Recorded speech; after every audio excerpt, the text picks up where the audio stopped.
I went camping in late October because I needed space. The breakup had left everything in my life feeling tight and heavy, and I wanted air, trees, and quiet. I reserved a small site in a national forest campground. The place was mostly empty. Only a handful of sites were occupied. The sun was still low when I arrived, and the light slanted between the trunks, throwing long shadows across the ground. The smell of damp leaves mixed with the faint scent of pine resin. I parked, unloaded my pack, and walked the short trail to the site. The ground was firm but uneven, covered in a mix of dry needles and compacted soil. I set up the tent slowly, checking each stake and making sure the rainfly was taut. Even though the weather forecast was clear, I liked the security of a well-pitched tent. I spread my sleeping bag inside, unpacked some food, and set up a small stove to heat water. The forest was quiet. A few distant birds called, but the usual hum of insects had mostly gone down with the approaching night. I ate a simple dinner and cleaned up carefully, packing leftovers in the car. I wanted everything to be orderly before dark. As night settled, the air grew cooler. I lit a small lantern and kept it low, just enough to see the immediate area around my site. Beyond the pool of light, the trees formed a wall of shadows. The forest floor was mottled with brush and roots. I walked a short loop around the site, making sure nothing looked unusual. Everything seemed in place. When I returned to the tent, I crawled in early. I zipped it closed and lay on my back, staring at the mesh ceiling. The forest sounds softened further. A distant branch snapped once or twice, likely a deer moving through dry leaves. I listened to my own breathing. Occasionally, the wind brushed through the taller trees, making a soft rustling sound. Around 1:15 in the morning, I thought I heard someone whisper my name. It was faint, like a breeze brushing past a leaf, soft enough that I wasn't immediately sure I had heard it at all. I froze, straining my ears. My heart picked up slightly, a sharp awareness settling into my chest. The whisper came from outside the tent, somewhere near the edge of the clearing. I stayed still for what felt like minutes. The campground was empty. My nearest neighbor was at least half a mile away. I could see nothing in the darkness beyond the edge of the lantern's reach. I waited, expecting a second sound, but there was nothing. No movement, no repeated whisper, only the forest itself, still, dark, and silent. After a long moment, I convinced myself it had been the wind, the way it rattled the loose branches, or the echo of my own thoughts in the quiet night. I forced myself to relax, although I did not sleep deeply again. I lay awake, ears straining for any repeat of the sound, heart slightly tight in my chest. Every faint rustle or groan of a branch made me tense. I tried to focus on the patterns of shadows and the smell of the damp earth, grounding myself. Eventually, exhaustion came, pulling me into a light, restless sleep.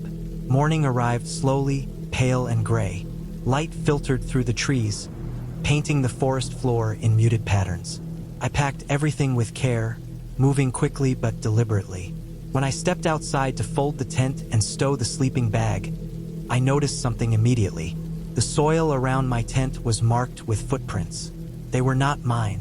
My boots had left their prints on the packed soil, and the pattern of the tracks did not match. The impressions were deep in some places, shallow in others, as if someone had been careful, testing weight and balance, moving slowly around the perimeter. They circled the tent completely, crossing at points near the door, moving under the small overhang of trees that shaded the site. The spacing and size of the prints suggested an adult. They did not continue far, ending abruptly at the treeline beyond my clearing. No other tracks approached from the forest or led away beyond that point. I examined the prints closely, noting the way the grass had been pressed down, the slight indentations at the toes and heels.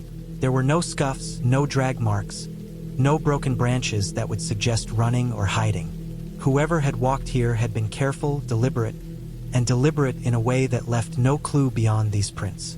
Nothing had been touched, nothing taken, not even a stone from the fire pit. Everything at my site remained exactly as I had left it. I packed up quickly, uneasy but trying not to let fear control me. I moved deliberately, checking each bag and piece of gear before loading it into the car. The forest seemed the same in daylight, ordinary and quiet, but the footprint pattern lingered in my mind. I kept thinking of the whisper, the way it had threaded through the night and vanished. The isolation of the campground, the slow, measured steps that had circled my tent, the abrupt end at the trees. It all stayed with me. As I drove away, the road returning to the highway, the sense of being watched eased slowly. The normal sounds of the forest returned. Birds calling, insects buzzing, leaves brushing against each other. The ordinary, mundane aspects of life felt grounding again. I tried to reason through what had happened. Perhaps a hiker had wandered close and then turned back. Perhaps an animal had left prints that resembled human steps, though nothing fit exactly. The forest had a way of creating patterns and shapes that fooled the eye. Still, the feeling did not fade. I have not camped alone since. Even in crowded campgrounds, I choose sites near others. I carry my flashlight and check the perimeter carefully. I have learned that quiet and solitude can hide more than just peace. That night, the forest seemed empty, but it was not. Someone or something had moved through it, close enough to whisper, close enough to leave tracks, and far enough to vanish without a trace. The prints and the memory of hearing my name in the dark remain clear in my mind. I never returned to that campground alone. I went for a solo snow camping trip because I wanted to test my gear before the winter fully set in. The forecast promised clear skies and cold nights, and I wanted to make sure my sleeping system, stove, and clothing would hold up when temperatures dropped below zero. I drove into the backcountry just as the sun was dipping behind low hills, following a Forest Service road that narrowed quickly and became almost indistinguishable from a trail. Snow had already dusted the ground in patches, and the trees were still bare enough that the waning light shone through their branches. The air was dry and cold, sharp against my face as I hiked toward my site. The spot I picked was a small clearing in a grove of pines, elevated slightly above a shallow ravine that held water from melted snow earlier in the season. The ground was firm where I chose to pitch my tent, though scattered rocks and twigs made it necessary to check every corner before staking it down. The forest felt quiet in a way that was rare even in winter. Every movement of the trees sounded loud, from the occasional branch snapping to the soft hiss of wind over frozen needles. I reminded myself that in the backcountry, sounds carry farther than expected, and isolation is part of the experience. I set up the tent quickly, making sure the guy lines were taut and the stakes fully driven into frozen soil. I organized my gear inside, layering my sleeping pad, sleeping bag, and extra blankets in a way I thought would keep me insulated. By the time I finished, the last light had vanished, leaving the forest in deep gray, with the pale reflection of early snow from the sky. I cooked a small meal, taking care not to spill hot water on the snow, and packed up immediately after. The fire I had considered building was impractical. The dry wood near the clearing was minimal, and sparks on snow rarely hold warmth. I used a small stove, enough to boil water and heat a few freeze-dried meals. By midnight, snow had begun to fall lightly. At first, it was barely noticeable, flakes drifting lazily, coating branches and the forest floor. By the time I crawled into my sleeping bag, a thin layer covered the tent and surrounding clearing. The snow muffled sound and made the world feel smaller, contained, as though I were sealed inside a quiet dome of white. I listened to it fall while trying to sleep, the weight of the cold pressing through the tent's fabric. Eventually, exhaustion carried me off, though I woke periodically, aware of every creak of the tent and every scratch of wind through the trees. When morning came, I unzipped the tent to find a layer of fresh snow over everything, clean and unbroken except for a series of footprints surrounding my tent. I froze for a long moment, just looking at them. They were not like any animal tracks I recognized. No claw marks, no paw pads, no impressions that matched deer, fox, or rabbit. The shape was human-like, elongated, with the spacing between each print too regular and too narrow to be a stride.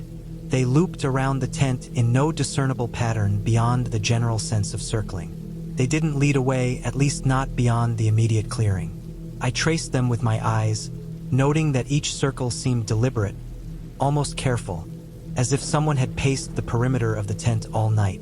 I stayed frozen for longer than I should have, trying to rationalize. Could it have been the wind disturbing the snow and creating these impressions?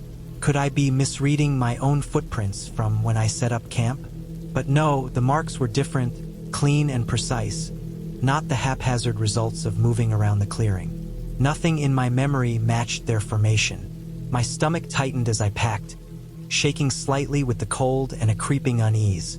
I kept scanning the treeline for signs of anyone watching, but all I saw were snow-covered trunks and shadows stretching long across the frozen ground. By mid-morning, the wind had risen slightly, and new snow began to drift across the original layer, softening the footprints. When I returned to the tent after gathering gear, many of the impressions had already started to fade into the fresh snowfall, leaving only subtle depressions.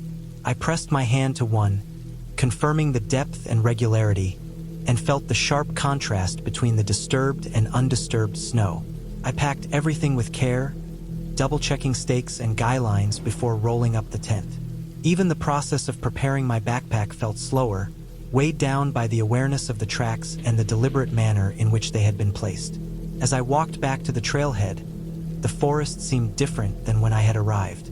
Sounds carried strangely. The snow amplified them, and even the wind seemed calculated, brushing against the trees in measured gusts. I tried to focus on the practical: trail markers, ice patches, and footing.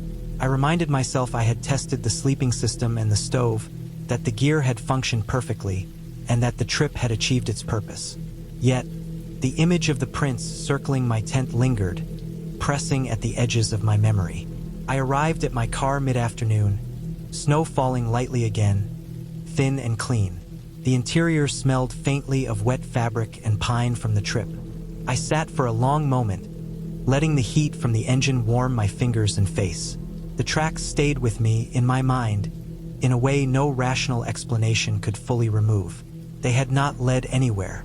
There had been no footprints away from the site, no disturbances suggesting someone had moved through the forest beyond pacing the immediate clearing. The idea that someone could have been there, close enough to observe me, but without ever revealing themselves, had lodged in my chest.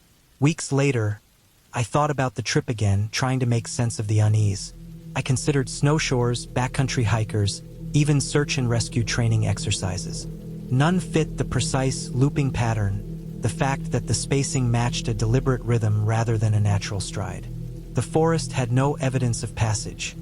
No broken branches, no disturbed snow beyond the immediate circles. It was as if someone had been present for the duration of the night and then vanished completely, leaving only a quiet trace in the snow. The explanation that made the most sense was still unsettling.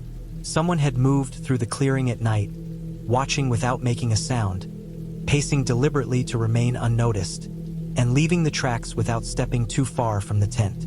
Perhaps they had been experienced, careful, accustomed to snow and isolation. Perhaps they had left no trace intentionally, a fleeting presence in a world where most backcountry travelers were unprepared or unaware. I do not camp in that area alone anymore. I have since stayed in winter camps with groups or chosen sites closer to roads. The gear testing achieved its purpose, but the experience itself lingered in a way that preparation and planning cannot erase.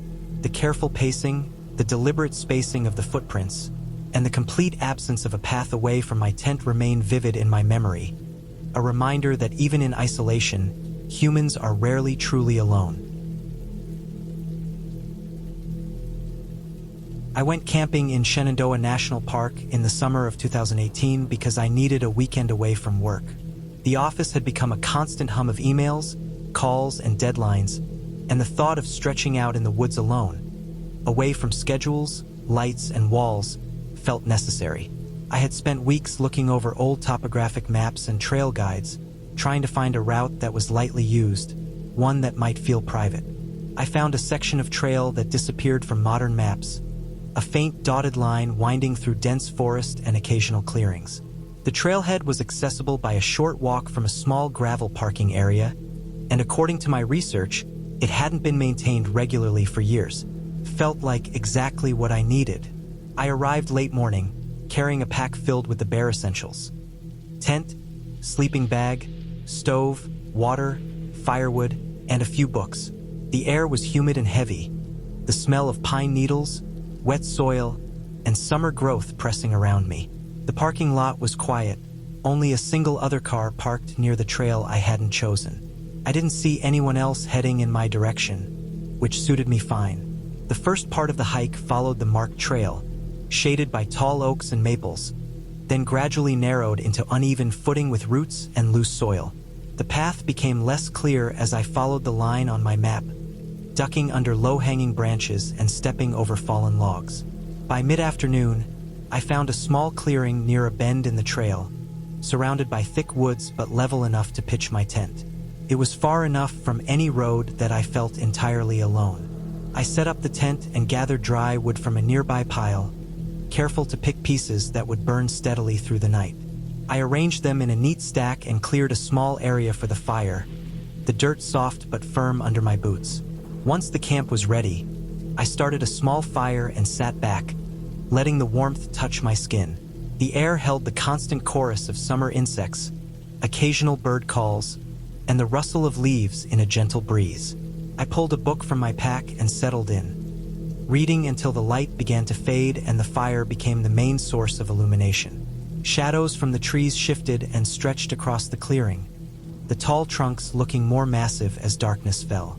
By around 10:30 p.m., I became aware of a subtle change in the soundscape. The insects continued, the night wind whispered through the leaves, but beneath it, I could hear something else, the faint, irregular crunch of footsteps on the trail. I froze and listened. At first, I thought another hiker might have chosen the same spot, though it was late enough that I doubted it.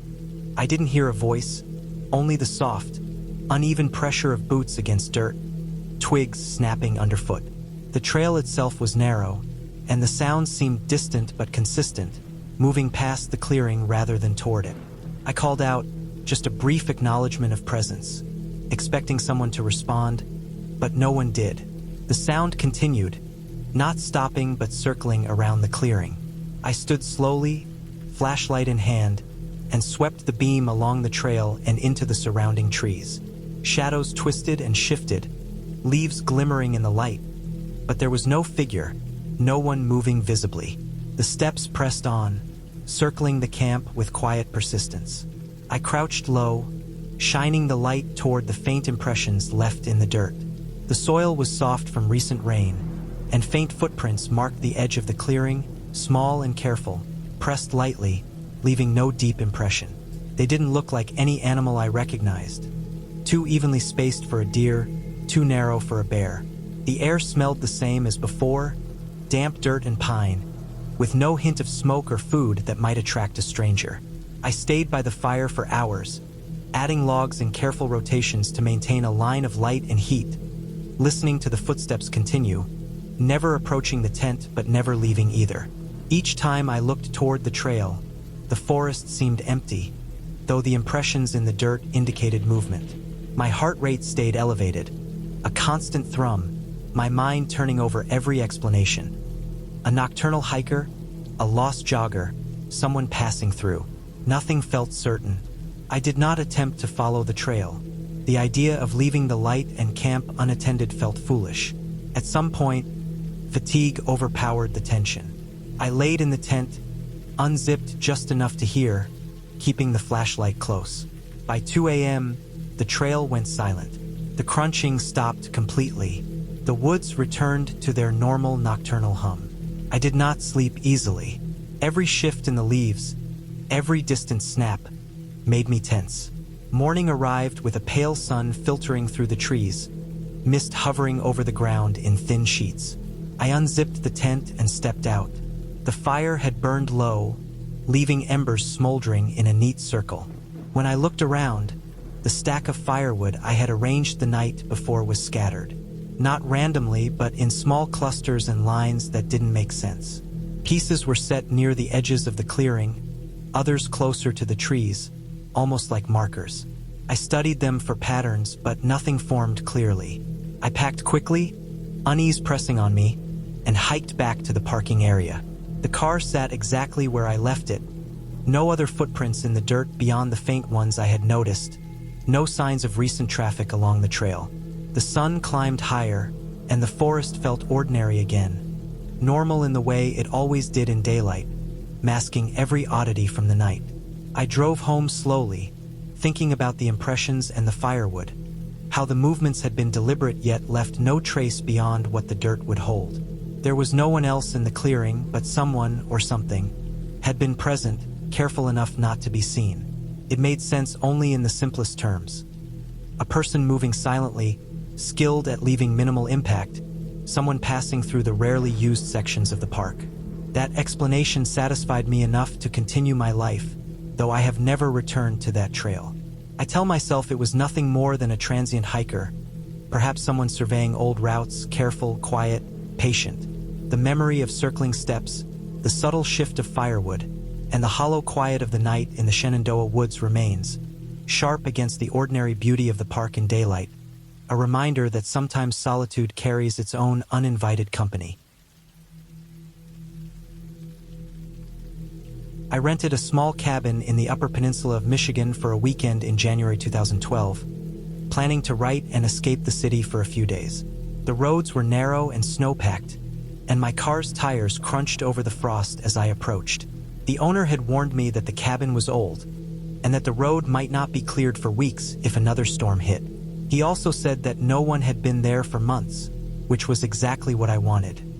Complete solitude. The cabin sat on a rise above a frozen stream. Snow clung to the roof and piled against the sides, leaving only a narrow path from the door to the small parking area. The trees around it were bare, their branches sharp and skeletal against the gray sky. I carried my pack and typewriter inside, setting it on the table in the main room. The cabin smelled of dry wood and faint mildew. Dust coated the floor in thin layers. A stack of newspapers sat in one corner, yellowed and brittle. I lit the wood stove and sat down to work. Took a while for the heat to fill the room. Outside, the wind pressed against the cabin walls, making them groan and shift in small, sharp ways. At first, I ignored it, focusing on the first page of my story. The rhythmic tapping of the typewriter keys mixed with the occasional pop of the stove as the fire caught on a knot or a thicker piece of wood. Around 10, after I had been typing for several hours, the stove began to pop more than usual. At first, I thought it was just the wood settling or moisture escaping, but the sound was different than it had been earlier. It was sharper, deliberate, almost like someone was adding sticks to the fire. I froze in my chair, listening. The popping continued in irregular bursts, louder than before, as if the flames were shifting quickly from one log to another. Then I heard it. From upstairs, a faint scrape, like furniture being shifted across the floor. My stomach tightened. The cabin had only one small loft, accessible by a narrow ladder. Nothing I had brought upstairs could make that sound. I grabbed a flashlight and shone it across the room, then up the ladder. The beam caught the edges of the loft railing, the stacked blankets and a chair I had left at the top. Nothing had moved. The scrape came again, soft but deliberate. I shined the light over every inch I could see. Nothing. I spent the rest of the night sitting near the stove, flashlight in hand, listening. The popping persisted in bursts, and every so often the soft scrape above would start and stop, always in a way that suggested someone was pacing or shifting furniture slowly. I checked the windows. Snow pressed against the frames, unbroken. Footprints outside were only mine. The wind outside shifted, but the sounds I heard did not match its pattern. Morning light came and the cabin felt different. The stove was cold. The loft was as I had left it. Chairs, blankets, and the small desk upstairs had not moved. There was no sign that anyone had entered. I left the cabin for a short walk through the trees, hoping the daylight would calm my imagination. Snow crunched under my boots. The wind had died.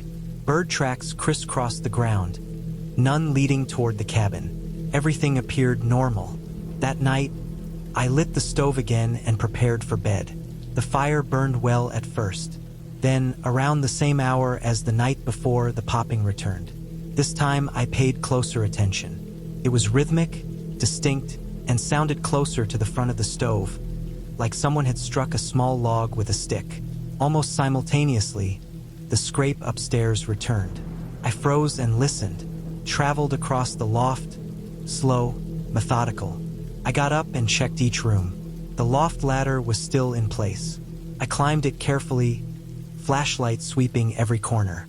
Everything was exactly where I had left it. I touched the blankets. The chair had not moved. There was no sign of anyone being there. I stayed awake for hours, pacing the main room. I checked locks and windows repeatedly, convinced I had missed something the first night. There was nothing unusual. Still, the stove continued to pop in bursts, sometimes short, sometimes longer, as if someone was feeding it logs while remaining unseen. The scrape returned intermittently, always brief, always just out of reach. By the third night, I decided I could not stay. I packed my typewriter, my papers, and my gear as soon as it was dark. I lit the stove to burn out and watched the fire closely until only embers remained. The last scrape from the loft came just as I was zipping my pack closed. My stomach sank, but I forced myself to move methodically, taking nothing for granted. Before leaving, I walked through the cabin one last time, flashlight sweeping every corner. There was nothing unusual. The loft, the stove, the table, the blankets, everything exactly as it had been. I locked the door carefully behind me and trudged back to the car through knee-deep snow. My footprints were the only ones visible, pressed into the fresh powder. When I returned the keys, the owner did not comment on anything unusual. He asked only if I had enjoyed my stay. I left quickly, not mentioning the sounds, not wanting to sound irrational or unbalanced. The explanation, I decided, had to be simple. The stove may have been settling in a way I hadn't noticed before. Old wood pops and shifts. Floors creak. The loft boards could have expanded in the cold, scraping against furniture. I told myself my imagination had stretched the sounds in the darkness.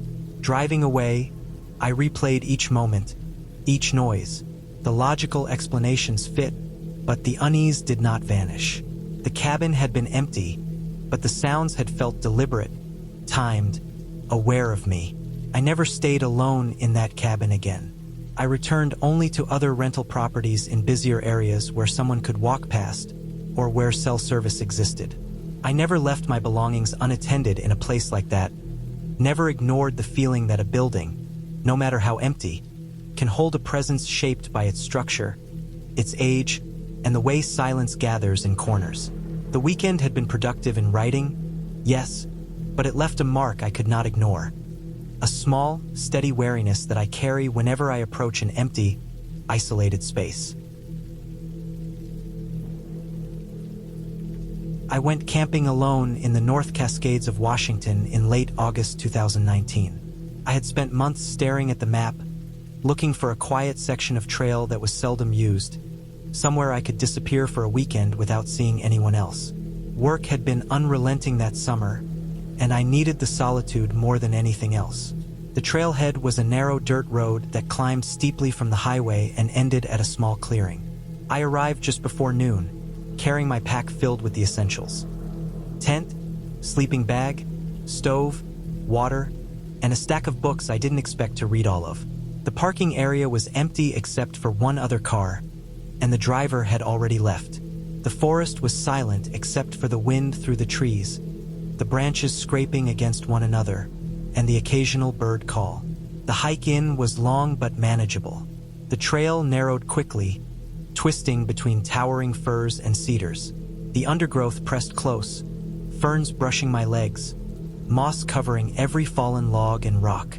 Small streams crossed the path, shallow and clear, the water running over stones smoothed by years of flow.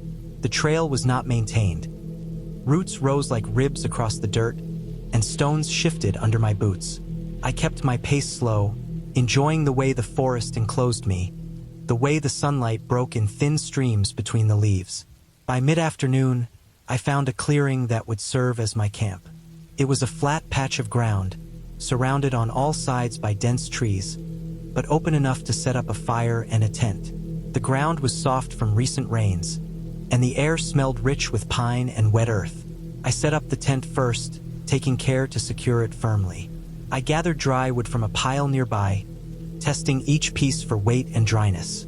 The fire pit was small but adequate, and I arranged the wood in a tidy stack. I built a small fire just as the light began to fade. The flames reflected off the trunks around the clearing, casting long shadows that shifted with every crackle of the fire. I sat on a flat rock nearby, reading for a few hours, watching the flames consume the wood in steady rhythm. The forest grew darker as night fell, and the sounds of the daytime animals faded into a deep, continuous chorus of crickets and frogs. Around 10:30 p.m., I became aware of a faint sound, almost beneath the chorus of insects. It was a soft crunching, coming from the trail that led into my clearing. At first, I assumed it was another hiker, perhaps a late arrival. I stood, letting my eyes adjust to the dark, shining my headlamp toward the trees. The beam caught trunks and low branches, the forest floor scattered with leaves and debris, but no figure appeared. I listened more closely.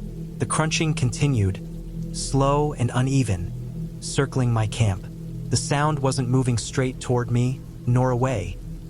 It moved around the perimeter, shifting between the trees, sometimes close enough that I could feel the weight of whoever it was, sometimes farther away, fading into the darkness. I checked the fire. It was small but steady. I picked up the flashlight and swept the clearing and the trail. There were faint impressions in the soft soil, shallow and irregular. They didn't match the pattern of an animal I recognized, and they were spaced too evenly for deer. They didn't appear to belong to a bear or any other large forest creature. My mind turned over possibilities. A hiker, someone walking quietly, maybe a ranger checking the back trails, though it seemed unlikely at that hour. I stayed close to the fire, keeping it alive, adding small pieces of wood and keeping the beam trained on the path. The footsteps continued for hours, moving around, sometimes stopping, sometimes closer, but never entering the clearing. I did not hear voices, only the crunch of soft earth and the occasional snap of a twig. I stayed alert, tense, but I didn't want to abandon the campsite, didn't want to leave. By 2 a.m., the sounds stopped. The forest returned to its usual night hum, insects and wind filling the space. I lay in my tent, uneasy but too exhausted to do anything else, keeping the flashlight near me and listening. Sleep came fitfully, broken by every distant sound. A branch falling, a small animal shifting in the undergrowth, the wind picking up through the canopy. Morning arrived pale and cool. I unzipped the tent and stepped out. The forest looked ordinary in daylight, bright and calm. Birds moved among the branches, and the wind carried the scent of wet earth. The fire had burned low to coals as I had left it, but the stack of firewood I had meticulously arranged the night before was scattered. Pieces lay along the edges of the clearing, in small piles near the trees, and others closer to the center. Some wood had shifted, forming vague lines or angles that made no sense. I walked the perimeter, examining the ground. There were no footprints leading away, no tire tracks, nothing to indicate that someone had approached from the parking area. The faint impressions in the soil were still visible in places, pressed shallow, indistinct, disappearing into the forest. I packed my gear with a careful eye on the surrounding trees, feeling the forest close in as I moved. The hike out was quiet, the trail empty, the undergrowth pressing against my legs as though nothing had passed through. At the parking area, my car sat exactly where I left it. I checked the surroundings again. No sign of anyone else. No evidence of human presence beyond what I had brought in. The only reasonable explanation was a transient hiker, someone passing through, careful and quiet, moving around the campsite without entering, leaving minimal traces. The spacing of the trees, the soft soil, the abandoned trail all made it possible for someone to move unseen. The scattered firewood, the impressions in the dirt, all suggested deliberate action, not mischief or random chance. I left the park with a slow, steady awareness of how easily someone could exist in that space without being noticed, how the solitude I had sought could be shared in silence by another person. I have not returned to that section of trail. The memory of the footsteps circling the clearing, the faint impressions, and the disrupted firewood remains with me. It is a reminder that even in the quietest, most isolated wilderness, There is always the possibility of another presence, careful and unseen, and that solitude in the backcountry carries its own uncertainties. My friend and I went camping by a small lake at the edge of a state forest in early June, right after our final exams ended. We wanted a few nights away, somewhere quiet to decompress, away from the city and dorms. The lake was tucked into a low valley, half surrounded by pines and oaks, with a narrow dirt road leading in from the highway. We arrived late afternoon, pitched our tent on a flat stretch of grass near the water, and set up a small fire pit. The area smelled of damp earth and pine resin. The water was still, reflecting the sky like glass, and the only sounds were insects and the occasional bird heading to roost. As the sun dropped, we cooked dinner over the fire and watched the surface of the lake change from gold to gray. The wind had picked up slightly, rustling leaves and sending gentle ripples across the water. We had brought a lantern but kept it off most of the time, preferring the fire and the last traces of natural light.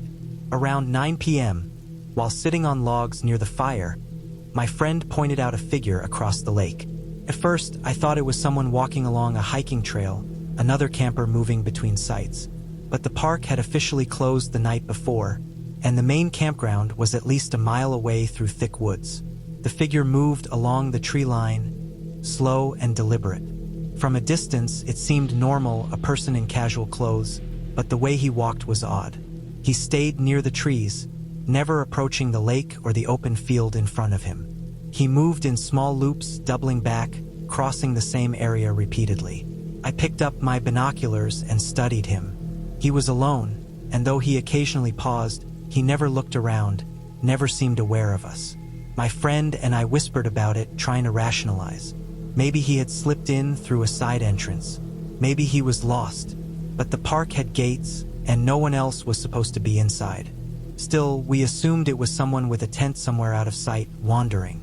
We kept watching until the fire burned low and the stars emerged. The lake mirrored the sky, the surface dark except for the occasional flash of moonlight. By 11, the figure was still pacing, still in the same rough circle along the treeline, and I began to notice patterns. He wasn't walking naturally. Each pass retraced the same path almost perfectly. He never stepped off the narrow corridor he had established. It looked deliberate, almost careful, like he was mapping something or testing the ground. By midnight, I was tired and unnerved. The figure had vanished as abruptly as he had appeared. No movement, no sound. My friend and I stayed awake in shifts, listening to the usual nighttime noises. Crickets, frogs, the lapping of water against the bank. Nothing else happened. We never saw the figure again, and in the morning, the light revealed the lake calm and empty, trees shadowed in early sun. When we stepped out of the tent, the first thing I noticed was the ground. Near the edge of the tree line across the lake, we saw long drag marks through the underbrush. They were deep enough to suggest a body or something heavy had been pulled along. The marks led in our direction, slanted toward the lake's shore, stopping just short of the water. There were no footprints, no impressions from shoes or boots. Nothing suggested someone had set up camp there. The earth around the marks was undisturbed, aside from the narrow path they carved. Leaves were crushed flat, small branches bent and snapped at irregular intervals, but it looked purposeful, as if someone or something had taken care to stay low, to avoid leaving traces other than the dragging marks. We followed the marks cautiously, keeping distance. They ended a few dozen yards from our site, at the thick line of shrubs separating the clearing from the main woods. The soil was moist in places, dry in others, and the impression changed slightly with the terrain. It was heavier near roots, shallower where the ground was soft, but consistently narrow and linear. The marks never connected with any nearby trails. There was no sign of a campfire, no discarded clothing, nothing that suggested anyone had spent the night there. Just a path, dragged through the undergrowth, leading almost to our tent. My stomach twisted. The idea that someone had moved through that area without leaving evidence was unsettling. We checked our campsite thoroughly. No footprints around the tent, no signs of tampering with our fire pit, no marks in the grass beyond those from our own boots. The tent itself was zipped and intact, gear untouched. It was as if whoever, or whatever, had made the drag marks had done it carefully, deliberately, avoiding us entirely. My friend and I didn't speak much. There was nothing to say, just a slow, growing awareness that someone had been watching, had moved through the area, and left no usual signs of presence. The sun climbed higher, warming the clearing, but the feeling of exposure lingered. We packed our gear with deliberate speed, double-checking that nothing was left behind. The fire pit was extinguished completely. I looked across the lake one last time. The tree line appeared normal in the daylight, shadows sharp and ordinary, but I could not shake the sense that we had been observed from there, that the loops the figure walked had been purposeful, and that the drag marks were a final trace of something I did not want to imagine fully. On the drive back, we stayed on paved roads as long as possible, talking quietly about plausible explanations. A poacher, a camper taking shortcuts, someone lost and disoriented. None of them fit perfectly. The marks were too straight, too deliberate. No campsite evidence suggested they had stopped to rest. No prints suggested they had walked on their feet. And the absence of the figure entirely after midnight left a lingering sense of unease. We had camped alone, but not alone, and whoever or whatever had moved in our vicinity had done so without a single trace other than the marks in the underbrush. Weeks later, the memory was still vivid. We returned to other lakes and forests, but never that secluded spot. When we discussed it, the explanation we landed on was simple.